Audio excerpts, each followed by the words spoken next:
as you may know, there is this little event happening right now called TwitchCon. And during said TwitchCon, something very good was announced. Twitch removes multi-stream rules, opening creators to more platforms. This is a universal W. This is great. So basically, how the rules have been so far. Recently, Twitch made a change where you could stream to multiple things, but you couldn't practically actually stream to any Twitch competitor, right? So right now, how the rules were is that you could stream the same stream to, let's say, Twitch, and you could stream to like TikTok and like Instagram or whatever, wherever you stream things that are not like YouTube, right? So that's how the rules were up until now. The implication was obvious, right? They don't want you to stream to their direct competitor. They really, really don't want that because that would be bad for them. Right now, they announced, you know what? No, you can stream anywhere at the same time, which basically means if your favorite streamer right now is streaming to Twitch, chances are after this change, they will start streaming to YouTube at the same time. Because up until now, that was literally against the rules. You could not do that. It's not like a contract thing. You literally just could not do that by the terms of service of Twitch. If you did that, you get blasted. I mean, probably you wouldn't get blasted, but chances are you could get blasted, so no one wants to get blasted, so no one did it. Right? Here we go. We've announced that you can simulcast on any live streaming service, basically. Of course, there are a few caveats, which are down here, right? So it's basically to ensure the quality of Twitch users, your simulcast, no less than experience, which people already were talking about this, like, what does this mean, right? Does this also include things like bitrate? Do I need to, like, stream? Because Twitch is notorious for its very, very low bitrate limitations. So, do I need to limit my simul streams to, like, YouTube, to that as well? And questions like that. You know, I think a lot of this will be elaborated on later on. But point is, currently, this is a universal W. Question is, what does this mean for me? I will probably start streaming to YouTube as well. I am waiting until I get my good internet connection, because right now I literally could not. Right now, the simple answer is that I could not stream to two things at once. The stream would just die. Like, I literally couldn't. So when I get my proper connection, I will probably start streaming to both Twitch and YouTube at the same time. And it's gonna be great. Nothing is going to change. Like, absolutely nothing at all.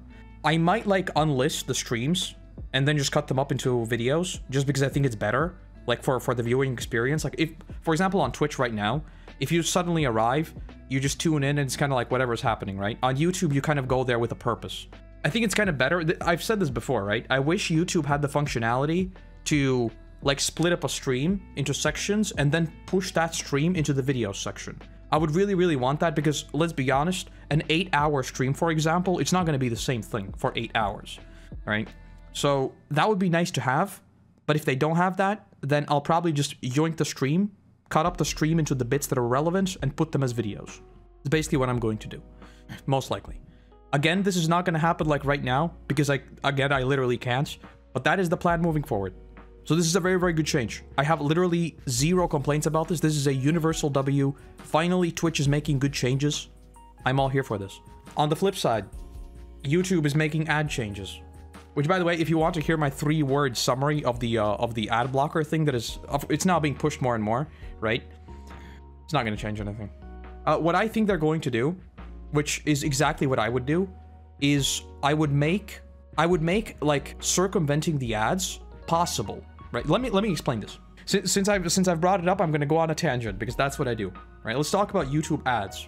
What I would do is I would do something very, very simple. I would make circumventing ads simple for those who know how to do it, right? So not just installing an ad blocker with a single click, but still possible to circumvent them, right? So you need to, like, manually install some sort of plugin or manually go into the code, something like that, right? Something that takes a little bit of effort. You know why? Because those people are dedicated in not probably interacting with the ads anyway. So what you do is you actually remove people who are less likely to interact with your ad from the actual ad pool, which means that to your investors, you can actually show higher engagement rates with the ads. So basically what you do is you remove the group of people who do not want to interact with the ad at all. This is what all those scam emails do, by the way. The reason why scam emails are, like, misspelled and often very, very dumb is because they're filtering out you. Because if you know it's a scam, and you just write back to them, well, they're not going to get money out of you, right? So they want to make them believable enough, but stupid enough to filter out anyone who actually knows the internet. There's a concept for this in economics called price discrimination. It's not really the same thing, but functionally it's the same thing. If you could charge a rich person $10 for bread and charge a less rich person $7 for bread and an even less rich person $5 for bread, that's what everyone would do. That would be perfect price discrimination, right?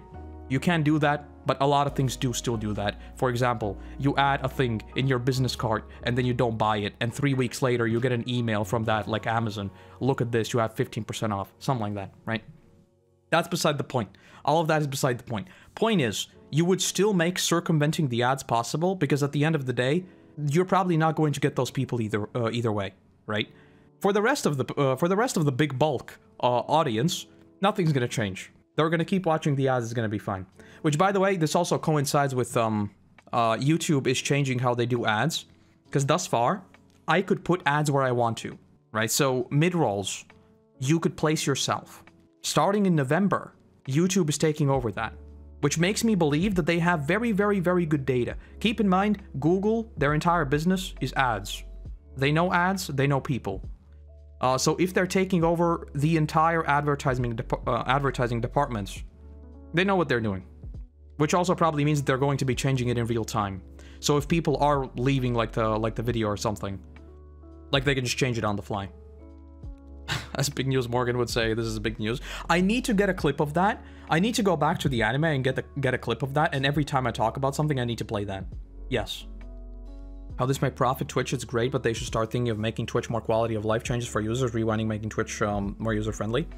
I definitely think so, and they are making, like, what I think are good changes, right? The whole, I think I even talked about this as well, like, months back, about the whole, like, why isn't it that Twitch itself pushes like clips from streams, right? Like, why is it that people find about live streaming clips on Reddit and not on Twitch itself? This is something they've been doing now with like stories and all that. So it does seem like they are trying things, which is good. Watched Asmon's take on this. Chat was furious and delusional. I haven't watched his take. I would imagine that he proposed something similar, because that is literally what you would do from a marketing perspective. You would literally just put people into buckets and serve them ads, because people watch ads. You know, this is the same thing with Netflix. Exhibit Netflix. I will not buy Netflix if they raise prices. I will not buy Netflix if they limit password sharing. And then subscriptions go up. Wow. Who could have thunk it? The company whose entire business model is data and knowing their people can predict what you'll do. Who could have thunk it? I'm curious what his take is on this, to be fair. From a much larger perspective. Because I would imagine that for him, with all the stuff he has going on, AdSense is probably not a big deal. Because that's something that's also important to keep in mind, right? Like, people don't like ads, but without ads, you're never going to have new creators come up. Like, if my AdSense was blasted, that's it. I'm done. I'd be going back to you know, a consultancy firm. That'd be it. GG's. I saw this, that the whatchamacallit, the thing that Ludwig is a part of, right? What's it called? Truffle. One thing that was kind of weird, that they don't want you to, like, merge chats, which I think is a bit weird. He basically said YouTube has the right to do ads to profit and pay for servers. Chat wants it. Too expensive. How could YouTube profit, but not now? YouTube wasn't profitable for like a decade. YouTube literally wasn't profitable. That's why people were saying that YouTube might not exist. YouTube literally was not profitable for a very long time. Most of these companies are not profitable for a very, very long time. I find it so weird that we have reached a point where people are saying that literally free entertainment delivered by indie creators on a regular basis is still too much to, like, watch an ad. I do not understand. Literally, free entertainment is still not cheap enough. That is mind-boggling to me. That is insane to me.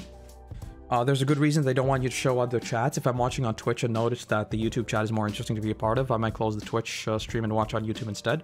Good point. Good point. Explain that to the Twitch hive mind. Yeah, I don't know. The whole AdSense stuff was is very, very goofy to me. Because, like, don't get me wrong. I say all of these things I don't like ads. I use an ad blocker. Of course I do. I'm on the internet. Of course I use an ad blocker. But at the same time, I also fully realize that, you know, it doesn't work. Like, if everyone used an ad blocker, that'd be it. I'd be dead. Use a bot to post the other chat in another channel under a unique username? No shot that's allowed. Because I mean that is very.